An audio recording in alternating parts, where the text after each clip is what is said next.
everyone, I'm Wendy Estacio Cruz and welcome to U-Trade Rundown. Why is Ayala Land's residential sales take-up getting weaker? And more importantly, is this just temporary or is something changing in the market? Ayala Land's first half net income fell by 19% year-on-year to 11.5 billion pesos, which fell below our estimates.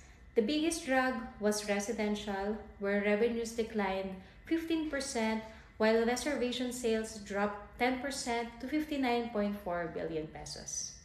And this is despite extended payment terms offered to buyers. So, what's happening? First, the macro environment remains challenging. We believe that higher inflation and interest rates are putting pressure on consumers' purchasing capacity.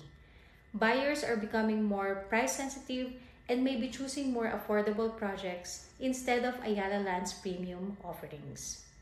Second, competition is getting tougher, particularly in the provinces, and we note that Ayala Land's share of industry sales take-up fell from 44% to 39%, while its industry peer, MegaWorld, market share increased from 36% to 41%. And this is also evident in cancellations of Ayala Land, which increased to 7.6% in 2Q from 7.2% in the first quarter of the year.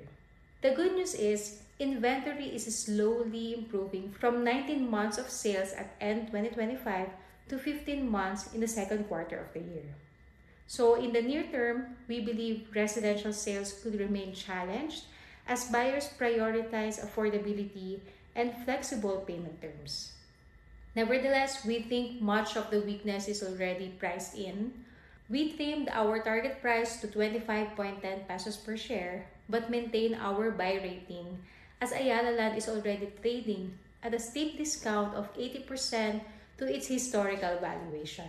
And that's it for this week's U-Trade Rundown. For more market insights and regular updates, open a U-Trade account today.